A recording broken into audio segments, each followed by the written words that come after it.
Federico Poli, gracias por venir a La Ley de la Selva. Buenas noches. Buenas noches, Ale, gracias a vos. Bueno, hace 2 semanas, parece una eternidad en Argentina, pero publicaste una nota de opinión en el diario Clarín que se titulaba "Corregir el rumbo económico antes de que sea demasiado tarde". ¿Qué es demasiado tarde? Bueno, algunos de los indicadores que vos señalabas señalan que hay problemas en la economía.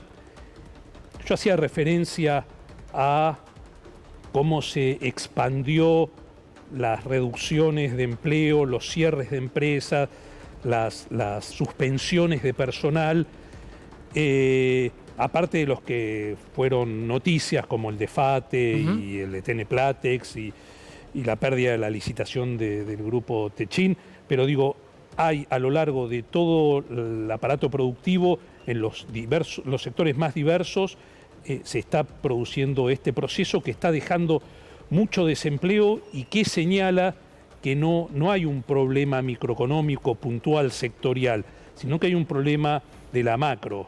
Es decir, ese problema se llama atraso cambiario y tasa de interés alta, si querés poner lo más relevante, que tiene que ver con este modelo de estabilización con anclaje cambiario que genera esas distorsiones. Entonces los transables, es decir, aquellos que producen bienes para la exportación o compiten en el mercado interno con importaciones, ven muy deteriorada su rentabilidad, más con un proceso de apertura en curso, y los no transables siguen un proceso de aumento de precios que es el que deteriora a su vez la rentabilidad de los transables. Esto no es nuevo para la Argentina, lo vimos muchas veces.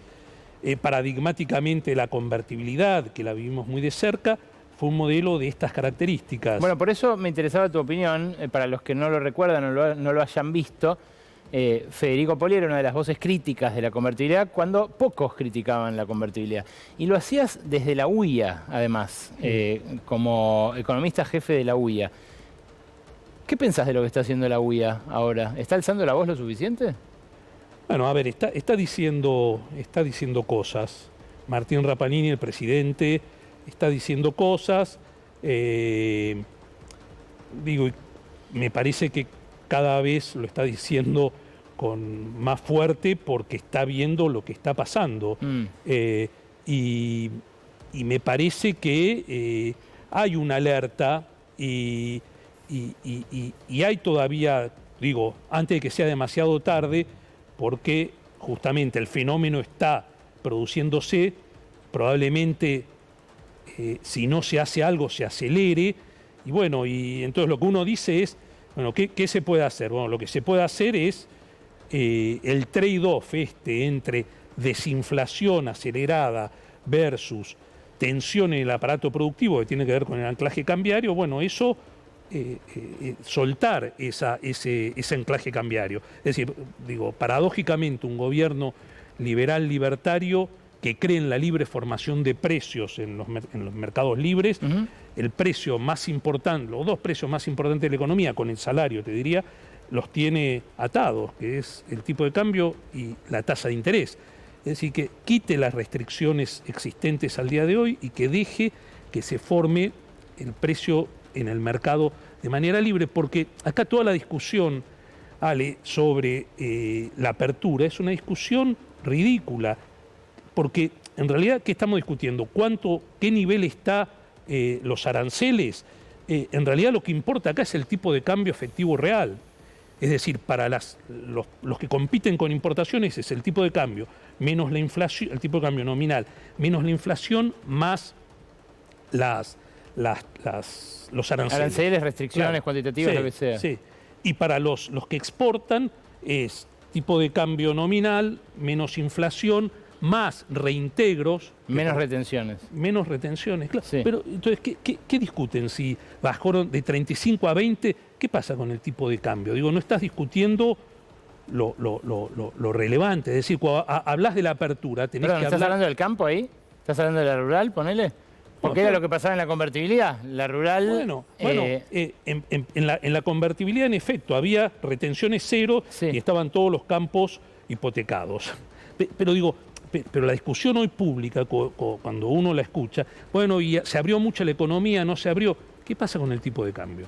Tenemos un tipo de cambio que está atrasado y por eso, digo, cuando generás estos procesos de cambio de régimen como el que está habiendo, tenés que ser muy cuidadoso con estas cosas. ¿Qué le hicieron a lo bruto, decís? Bueno, digo, estás haciendo esto con atraso cambiario. Sí. A los exportadores no le estás devolviendo los impuestos ni el IVA, le estás cobrando retenciones, y te estoy hablando de los industriales. Es decir, y además no hay, y acá, y este es otro dato central, que también lo naturalizamos, no hay crédito. Entonces, te están diciendo, mira, tenés que emprender un proceso de reconversión que además uno lo acepta, es decir, cambió el modelo, el esquema económico, tengo que hacer otras cosas porque los incentivos son distintos, bueno, tengo que invertir para, por ejemplo, traer maquinarias nuevas y reducir por ahí el mix de productos, etc. ¿Cómo hago eso?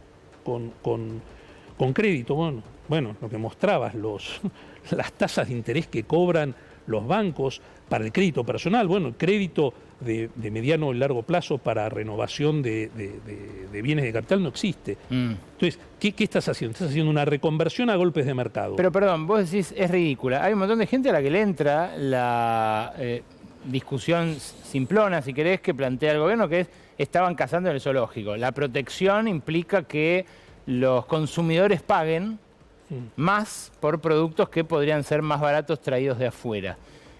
Eso no podría calibrarse con una política industrial en una combinación que de algún modo lleve a un equilibrio.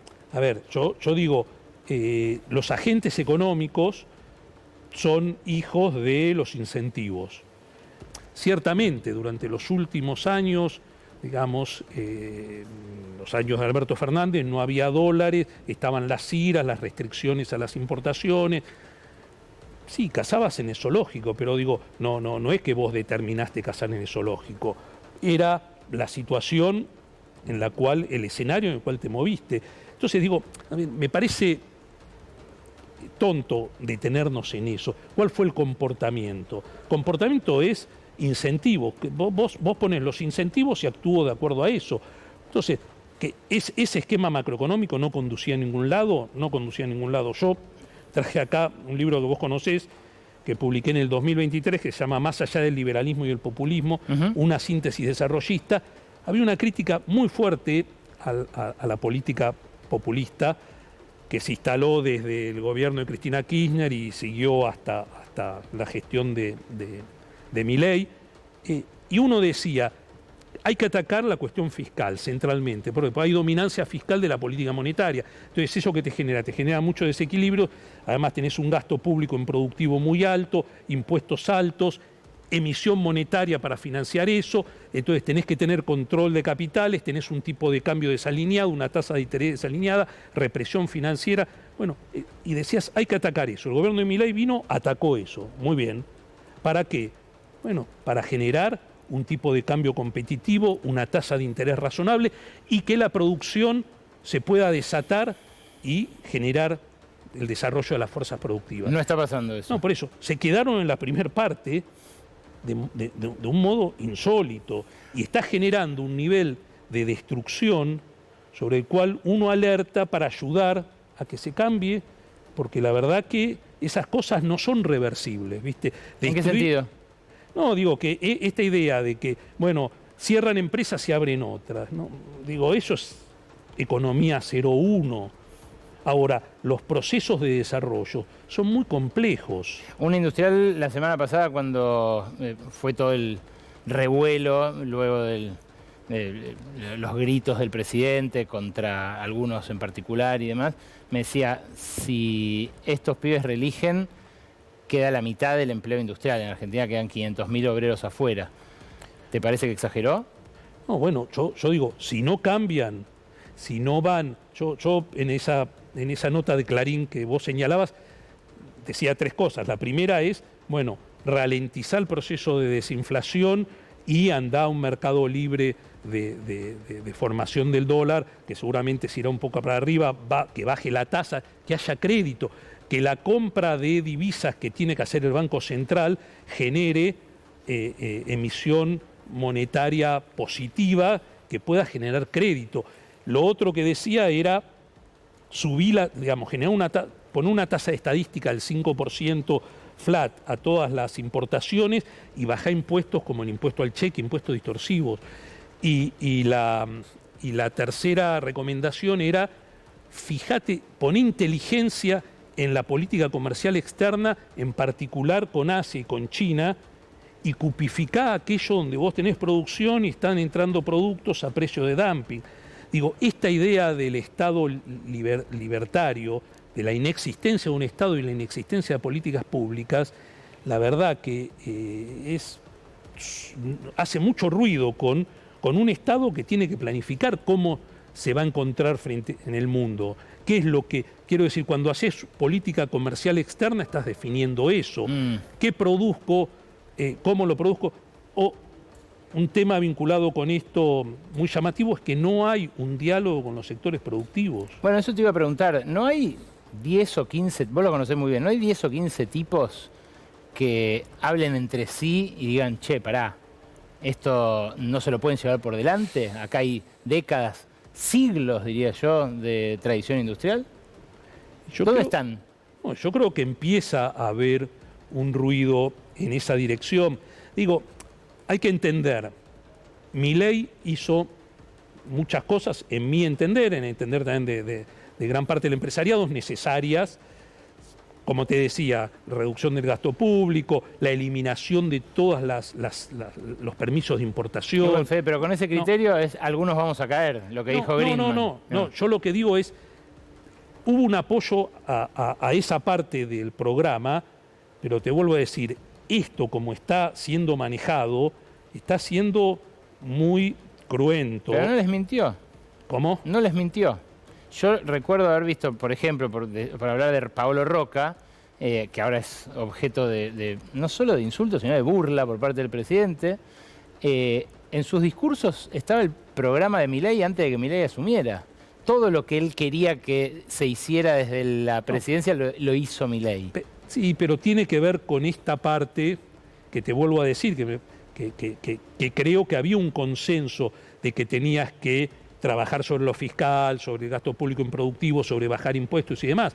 Ahora, pensar que vos vas a trazar el tipo de cambio, vas a abrir la economía sin crédito, con las distorsiones históricas de la Argentina ahí presente, y con China, que todo Occidente le está poniendo barreras al ingreso de los productos chinos y que lo está tirando a aquellos mercados que ingenuamente se abren, no como la Argentina. Entonces, digo, este proceso está siendo muy violento también, y mucho más violento que en los 90 y que en los 70 con Martínez de Oz, por la emergencia de China y estas características únicas de subsidios a la producción, capitalismo de Estado y dumping en sus exportaciones. Mirá, quiero compartir con vos, antes de cerrar, esto que me dijo Felipe Kopelovich. Felipe Kopelovich es el dueño de Tulipán, una empresa conocidísima, ¿no?